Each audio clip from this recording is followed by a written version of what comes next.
Hey fellow gamers, welcome to Gaming Basics, your one-stop solution for mastering the essentials. Let's dive in and level up together.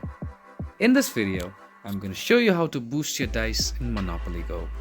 To do so, you first need to launch your game on your device, and once you've launched your game, all you need to do is complete the quests given to you.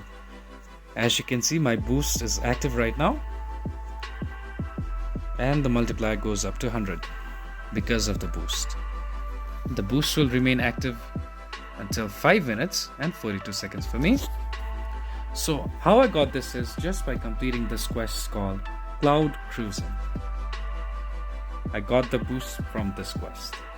If you found this video helpful, please give us a thumbs up. And if you have any questions for us, please feel free to mention us in the comment section down below. Also, don't forget to hit that subscribe button and ring the notification bell, so you never miss out on our latest guides and tutorials. This has been your host Ace. Happy gaming!